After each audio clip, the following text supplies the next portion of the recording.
Hello les amis, nous sommes le samedi 22 août 2020 et excellente nouvelle, le nombre de cas positifs au Covid-19 en France explose tous les jours en battant record sur record. On n'a pas encore les chiffres de samedi parce que c'est le week-end. Et oui, le week-end, la France a du mal à donner les chiffres. Vous comprenez, d'un côté ils disent que cette épidémie est si dangereuse, mais pas de quoi quand même sucrer les week-ends, hein. Donc, ceux qui font les stats le week-end, non. Non. Par contre, dans les autres pays, oui, aucun problème, hein. Mais ça a toujours été en France, hein. Et donc, c'est une excellente nouvelle parce que, à peu près, de 50 000 nouveaux cas en France depuis le 1er août. Et donc, avec ces chiffres, le gouvernement veut terroriser à l'aide des médias de la peur en disant, regardez, il y a tellement de cas qu'il faut porter le masque partout, même dehors, à l'école, au travail, partout. Voilà. Tout ça, eux, c'est des gens qui sont affiliés à Big Pharma parce que c'est un marché de 100 milliards de dollars, le vaccin. Donc c'est clair que si on dit, bah non, c'est fini l'épidémie, 100 milliards de dollars, ça va s'envoler en fumée. Alors pourquoi c'est une excellente nouvelle? Mais parce qu'il y a 50 000 nouveaux cas, mais que les salles de réanimation sont quasiment vides partout, dans toute la France. Parce que vous pensez bien que si elles n'étaient pas vides, vous aurez les journalistes, non pas à égrener le nombre de cas tous les jours en France, mais devant les hôpitaux, en train d'interviewer infirmiers, infirmières, médecins, anesthésistes, pour leur dire comment ça se passe dans la salle de réanimation. Mais elles sont vides, hélas. Donc cela veut dire quoi? Cela veut dire que c'est ce que je vous raconte depuis maintenant 2 mois, et que le virus perd de sa charge virale. Voilà, c'est ce que les professeurs italiens, des américains, des anglais disent depuis 2 mois. Le Covid mute et il perd de sa charge virale. C'est le truc que je vous mets aussi depuis 2 mois, que vous avez vu, la photo que je vous mets du professeur Beda Stadler, qui est quand même l'ancien directeur de l'Institut d'immunologie de l'Université de Berne, hein, et qui dit que le virus reviendra certainement, se donnera certainement un rhume. Donc effectivement, c'est une bonne nouvelle puisqu'il y a plein de nouveaux cas. Et ils sont quasiment tous asymptomatiques, sans symptômes, à 95% des cas. Et vraiment, des symptômes légers, tout le monde le dit, dans le reste. Donc cette folie, cette peur, ne sert au gouvernement que à attendre le vaccin. C'est tout. Le reste, c'est du pipeau. C'est pas la peine de faire des écoles pour comprendre ça. Alors évidemment, il y en a encore peu, hein, il y en a pas encore, encore tout le monde ne comprend pas. Mais ça vient tout doucement. Ça vient tout doucement. Moi, quand je vois, par exemple, des gens, ils vont acheter ce genre de revue Santé Magazine, qui titrait encore le 3 juin, hein, non, la Covid n'est pas devenue moins dangereuse. Alors que le nombre de morts baisse en Europe, un médecin italien assure que le virus a disparu. L'OMS appelle à la prudence. Ouh là là là là, l'OMS. Ah oui, alors l'OMS, de toute façon, elle a dit, je vais même pas vous le montrer ici, tellement c'est nul, qu'on en aurait encore pour 2 ans, le virus. Notez, on note partout, hein, toutes les bêtises, les mensonges que l'OMS dit depuis le début de l'épidémie, et on en fera une émission complète pour montrer à tout le monde que l'OMS est juste une société privée aux mains de Big Pharma. Par contre, d'autres médias commencent à s'interroger, hein. Une mutation aurait rendu le virus moins virulent. Il est en train de devenir tout à la fois plus contagieux, mais moins dangereux. Oui, affirment 3 publications scientifiques qui se sont intéressées à une mutation génétique affectant la protéine Spike, par laquelle les virus s'arriment aux cellules humaines. Ah ah, tiens. Maintenant, ils sont obligés de raconter ce que je racontais il y a 2 mois. Covid-19, une mutation aurait-elle rendu le virus plus contagieux, mais moins virulent? Donc là, évidemment, maintenant, ils insistent sur le plus contagieux. C'est peut-être encore une chance de continuer le virus de la peur. Oui, mais non, parce que il est plus contagieux. Peut-être, on n'en sait rien, moi, franchement. Je ne sais pas s'il est plus contagieux ou pas, parce que, une fois de plus, là, on compare ce qui n'est pas comparable, c'est-à-dire on compare des gens positifs avec un nombre de tests hallucinant, alors que pendant l'épidémie, on ne testait pas. Donc, mais il y avait beaucoup de cas, donc ça, je vous l'ai déjà expliqué. Mais en plus, si le virus est contagieux, et surtout moins virulent, il faudrait en effet laisser ce virus se répandre, surtout chez les jeunes, pour atteindre une immunité collective. Hein, existe-t-il vraiment un médecin qui ne serait pas d'accord avec ça? mais non, ils veulent pas non plus atteindre l'immunité collective, parce que si on atteint l'immunité collective, comment ils vont vendre leur vaccin? Mais, encore une fois, malgré l'effort de rétropédalage de certains médias, même si des journalistes viennent quand même, ici comme Pascal Pro, viennent nous donner prêter main forte, il dit ce samedi à l'hôpital Lariboisière, une seule personne est en réanimation. Information donnée sur CNews par le professeur Bruno Megarban, chef du service de réanimation de Lariboisière. Et l'excellent Jean-Yves Capot de répondre, content de votre retour Pascal, avec votre expérience nous sommes nombreux à espérer qu'enfin la juste analyse de la situation sorte d'un média mainstream. L'analyse des données est imparable, le virus est présent, mais a perdu en dangerosité par ses mutations successives.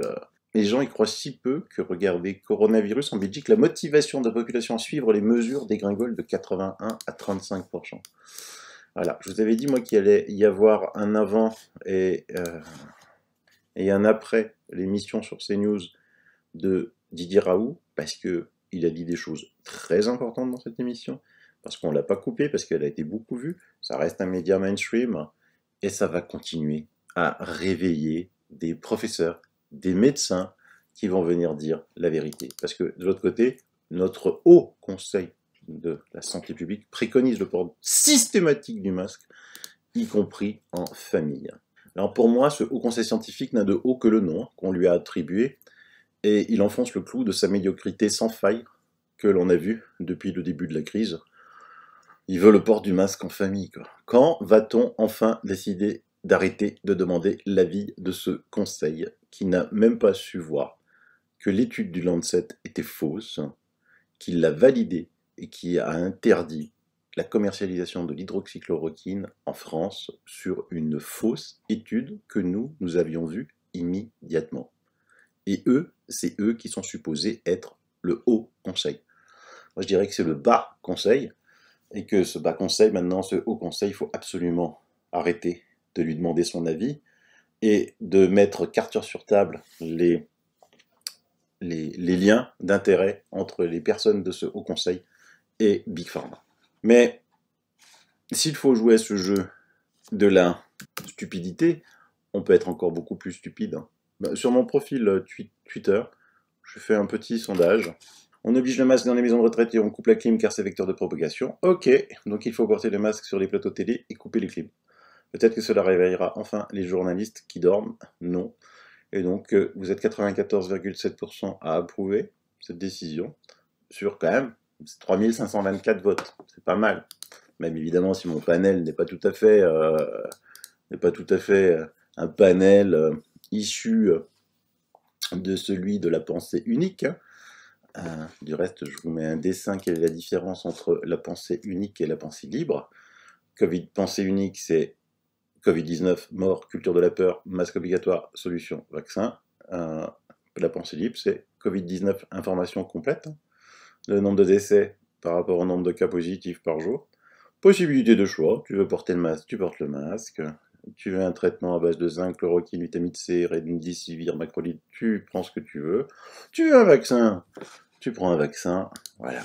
Nous avons aussi ici une belle courbe, superposition des courbes de décès des cas positifs du nombre de tests en France, entre le 5,3 et le 14,8. Vous voyez, courbe rouge les décès, courbe verte les nombres de tests. Donc vous voyez que quand il y avait l'épidémie, on ne testait pas. Courbe noire, les cas positifs, courbe rouge, les décès. Donc ça, n'importe qui sait interpréter que plus on teste, plus il y a de cas. C'est logique, les deux courbes sont quasi parallèles.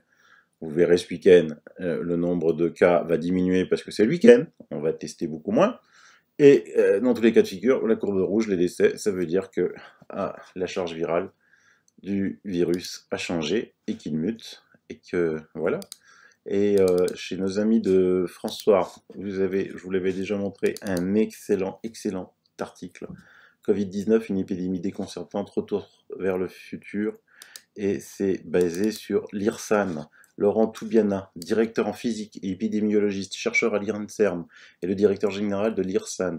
C'est l'Institut de recherche pour la valorisation des données de santé qui regroupe des experts issus du monde des études en santé, des médecins, des biostatisticiens, des épidémiologistes, des data scientists, des spécialistes du numérique en santé. L'IRSAN propose des éléments d'information en santé générés en temps réel à partir de données issues des recherches méthodologiques du groupe Système complexe épidémiologie.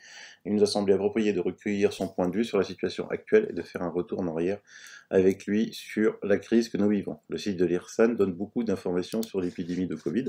Et effectivement, quand vous y allez, moi j'ai découvert un site assez remarquable, hein, même si je pense qu'il devrait remplacer pandémie par épidémie. Et donc, le 11 mars déjà, l'IRSAN s'inquiétait, quoi. Il disait de ne pas réagir précipitamment face à ce phénomène émergent, qu'il était urgent de prendre du recul, que le décompte alarmant était macabre, des morts, hein, et qu'il se pose des questions, beaucoup de questions sur l'OMS, avec un tableau qui est extraordinaire. Hein. Regardez ça. En bleu, vous savez ce que c'est? C'est l'évolution comparée des incidences hebdomadaires de Covid-19 en Chine s'il vous plaît, hein, en Chine, et des incidences moyennes sur 10 ans de 2009 à 2019 des syndromes grippaux en France au cours des 7 semaines d'épidémie. Vous voyez les chiffres là à côté, là, hein, 150 000 à 350 000. Donc imaginez, pour les grippes, alors, attention, demain, alors aujourd'hui, 72 999 cas positifs à la grippe. Nouveaux cas. Le lendemain, 73 242 nouveaux cas de grippe. Oh là là. Ah ouais. Bah, la grippe, elle tue quand même de 15 000 à 30 000 ans, de 15 000 à 30 000 personnes par an en France. Hein. Bon, cette année, elle a tué que 72. Je sais pas, personne ne s'inquiète, ne s'intéresse à ce phénomène. Qu'est-ce qui fait que la grippe de 2020 a tué moins quasiment que n'importe quoi? Jamais, jamais. Alors, est-ce que on aurait eu 10 à 15 000 morts de grippe que l'on a attribué au Covid? Ou franchement, il n'y a aucune étude sur cette grippette la vraie grippe, hein, je parle, de 2020. Moi, j'aimerais bien l'étudier. Donc, regardez ces articles de François, lisez-les, l'article complet, et puis surtout, partagez les articles de François. Vous avez un autre article de François que je vous mets dans les liens qui est extraordinaire. Le port obligatoire du masque pour les enfants, c'est de la maltraitance. Et moi, je suis d'accord. Et on va se battre pour que tous ensemble, à la rentrée, les enfants n'ont pas à porter ce truc complètement inutile, idiot, hein, que les profs, s'ils veulent porter des masques, ils portent des masques, hein, mais les enfants, non. Hein, on ne va pas ôter la joie de vivre aux enfants, on ne va pas en faire une génération complètement triste qui va tomber malade, justement, parce que ils vont pas comprendre les distanciations sociales, tout ça, c'est des enfants, laissez-les vivre. Laissez-les vivre, ces enfants. Et cet article, il faut vraiment le partager, parce qu'il dit beaucoup de choses, veut-on vraiment casser nos enfants en tant que le plan scolaire que psychique? L'incroyable prise de position exposée à nouveau dans Libération, ce journal qui est complètement horrible, nous a fait bondir, voire désespérer. Qu'est-ce que ce pays qui sacrifierait ses enfants au nom d'intérêts financiers et de querelles politiques et certainement pas médicales? Nous pouvons admettre qu'en mars, les autorités craignaient que les petits transmettent le Covid comme la grippe, mais 5 mois plus tard, l'ignorance n'est plus acceptable. Ni des politiques, ni des médecins, surtout lorsqu'ils s'adressent au public. Les enfants ne sont pas à risque. Hein. Les enfants et adolescents de moins de... Bon, ça je vous laisse lire. Alors pourquoi cette rechute de folie par rapport à l'école? Pourquoi continuer la peur? Mais c'est toujours pareil. Pour vendre leur 7 années vaccin. Une vingtaine de médecins, allez, menés par Karine Lacombe, Madame Gilead et Remdesivir. Voilà, on interroge toujours les mêmes, ceux que l'on sait qu'ils sont payés par Big Pharma, osent appeler le ministre de l'Éducation nationale à renoncer à la rentrée quasi normale qu'il avait prévue. Les enfants, selon ces 20 médecins, dont aucun pédiatre, ni aucun pédopsychiatre, ni aucun psychologue, ils ont préféré un vétérinaire et un légiste, hein, si, c'est vrai, n'hésite pas à pousser le gouvernement à entrer à nouveau dans ce cercle infernal de la privation de scolarité normale et à conseiller des mesures aussi aberrantes pour un enfant que le port du masque et l'enseignement à distance. Pourtant, s'ils avaient pris le temps de lire les témoignages des psychiatres et psychologues, mais aussi de tous ceux qui s'occupent d'enfants, d'adolescents et jeunes adultes, y compris les familles, ils auraient pu approcher la gravité des séquelles de ces 5 mois d'hystérie collective et des mesures délirantes prises sans évaluation préalable de leur gravité à court et à moyen terme. En Suède, de nombreuses écoles sont restées ouvertes pendant l'épidémie, représentant une occasion unique d'évaluer l'impact de la poursuite des activités scolaires sur l'incidence et la gravité de la maladie. L'incidence cumulée des hospitalisations avec diagnostic de Covid chez les enfants scolarisés était de 9 pour 100 000 enfants, versus 230 à 100 pour 100 000 hospitalisés et à 99 pour 100 000 décès dus au Covid-19 parmi la population adulte de Stockholm, qui compte environ 2 millions d'habitants au cours de la même période. Cela montre que la poursuite des activités scolaires n'a pas aggravé l'évolution de la pandémie pour les enfants en Suède par rapport aux pays ayant des mesures de verrouillage strictes. Les avocats du masque citent les foyers d'infection constatés dans des écoles israéliennes et dans une colonie de vacances américaine. Oui, alors ils vont toujours chercher des exemples là où ça les arrange, mais jamais là où ça ne les arrange pas. Hein. C'est toujours le virus du mensonge transmis par des médias honteux de mensonges. Il reste ici, regardez, ça, vous savez ce que c'est ça? C'est le nombre de décès pour 100 000 habitants, toutes causes confondues, d'octobre à juin, depuis 10 ans en Suède. Voilà, ouais, franchement, l'année 2020, malgré que la Suède n'est pas confinée, malgré que la Suède n'ait pas imposé la distanciation sociale, malgré que la Suède n'a pas imposé le port du masque, l'année 18-19 était très faible, voilà, et l'année 19-20 est tout à fait normale, fois beaucoup plus basse que les autres par rapport aux autres années, avec une population qui grandit chaque année, elle aussi. Donc, arrêtez ce virus de la peur. Il va y avoir beaucoup d'actions qui vont avoir lieu. Ça va être le temps maintenant des procès, des plaintes, donc contre la liberté de prescrire, contre les masques, contre le confinement, contre la 5G, oui, restez sur ma chaîne, vous allez avoir des plaintes contre la 5G, mes procès perso contre ceux qui me censurent, les référés ont été postés, j'ai les dates des référés.